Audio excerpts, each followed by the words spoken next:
Yeah, but it doesn't really work like that. And we're like, yeah, they did it with Yair because he didn't have that much power. But if you're a big name guy, the bully, the mafia tone doesn't. It's gone. The cape has been pulled out from underneath the UFC with that bully tactic. So if you're named any big star, you kind of can dictate what you want to do. You can. If you're a guy with no power, even if you rank the top 10, you can't. That's the way it goes. But when I call you, and you should probably take it or not. If it's not good for me.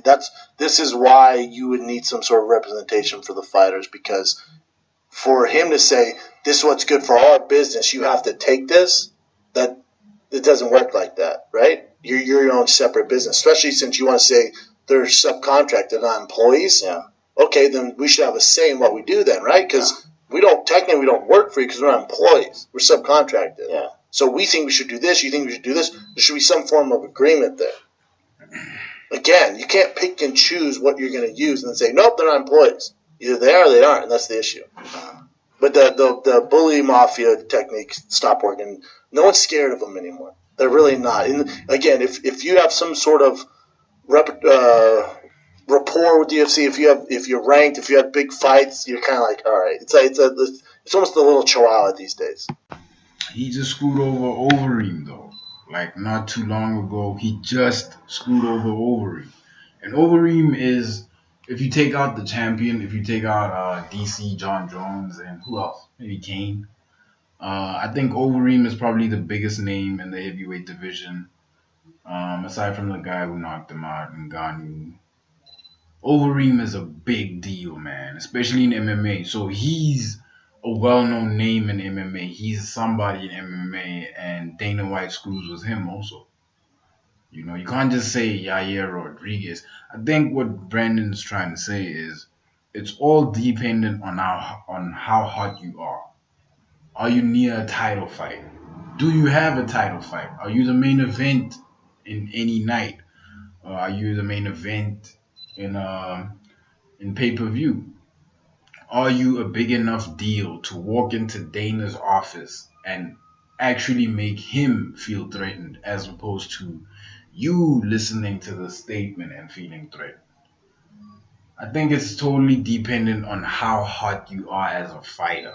Right now, I don't think there are any fighters besides the champions, and even them, it's a little iffy, who can walk into Dana White's office and demand things and, you know, basically play the equal role and not the employee role, right? The only name I can think of that can actually do that, maybe George St. Pierre, Conor McGregor, but those two, nah, man. Conor's in legal issues right now, so he's in no position to be throwing his weight around in the UFC, especially since his whole MMA career now hangs in the balance. You know, there's question marks around that. What are those question marks? A, Conor has never defended a belt. So, in the words of Ben Askren, he's only ever been barely the best. Conor, in the face of his biggest opponent, most dangerous possible opponent, came into a stadium and threw a dolly at a bus. What's that say about his level of bravery? Remember, these people get paid to beat each other up in the ring. And this guy didn't have the common sense to say, oh no, Dana, I want to fight him.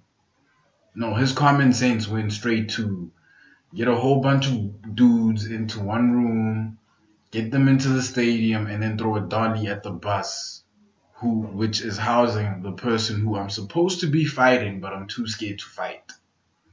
You know, I think it's purely dependent on how hot you are as a fighter.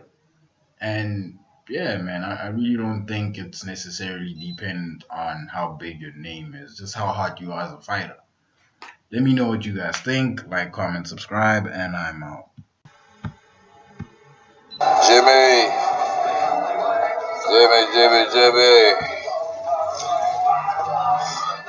Shit is fucked. You fucking wake up like any other day. You fucking eat.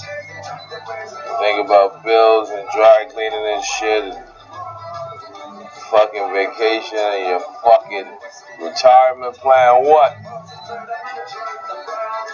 Like that.